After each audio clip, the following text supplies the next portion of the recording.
కాకినాడ నగరపాలక సంస్థ 42వ డివిజన్ స్వామినగర్ పరిసర ప్రజల రాకపోకలకు పక్కా వంతెన నిర్మించాలని సిపిఎం కాకినాడ నగర కమిటీ డిమాండ్ చేసింది. సిపిఎం నగర కన్వీనర్ పల్వెల వీరబాబు స్వామినగర్ ప్రాంతం తూరల వంతెన పరిశీలించారు. ఈ సందర్భంగా ఆయన మాట్లాడుతూ 2015లో కాకినాడ నగరపాలక సంస్థలో విలీనమైందన్నారు. నగరానికి స్వామినగర్ ప్రాంతానికి తూరల వంతెన నిర్మించి చాలా కాలమైందన్నారు. గతంలో వంతెన ఐరన్ గ్రిల్ పాడినప్పుడు ఇంద్రపాలెం మన ఊరు మన బాధ్యత సంస్థ వారు రిపేరు చేయించారని తెలిపారు. ప్రస్తుతం వంతెన రిపేర్ వల్ల రాకపోకలకు చాలా ఇబ్బందిగా ఉందన్నారు. స్వామినగర్ నుండి విద్యార్థులు కాకినాడలో చదువుకుంటారని, స్వామినగర్ పరిసర ప్రాంతాలు కూడా ఇటీవల అభివృద్ధి చెందడం వల్ల వంతెనపై ట్రాఫిక్ పెరిగిందన్నారు. వంతెన రిపేర్ వల్ల ట్రాఫిక్ అంతరాయం జరుగుతుందని, ప్రమాదకరంగా కూడా ఉందన్నారు.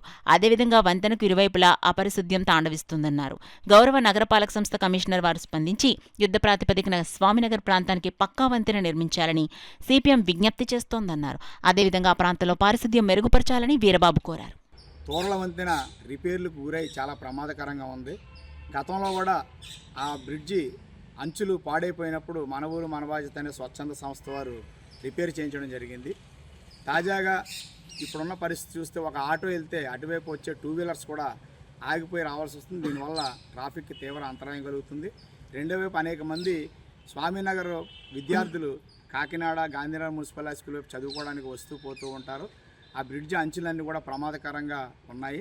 నగరపాలక సంస్థ అధికారులు ప్రత్యేకమైన దృష్టి సారించి యుద్ధ ప్రాతిపదికన స్వామినగర్ వంతెనని పక్కా వంతెన నిర్మించాలని సిపిఎంగా డిమాండ్ చేస్తున్నాం. అదేవిధంగా మైకా సంచుల్లో పువ్వులు రకరకాల పత్రాలు పెట్టి ఆ వంతెన దగ్గరే పడేయడం వల్ల మొత్తం నీరంతా కూడా స్టాగ్నేట్ అయిపోయి మురికిగా తయారయ్యి దోమల కేంద్రంగా తయారైపోయింది. చాలా అపారిశుధ్యం తాండవిస్తుంది. ఇది కాకినాడకి ఎంట్రన్స్లో ఉన్నటువంటి డివిజన్ 42వ డివిజన్ స్వామినగర్.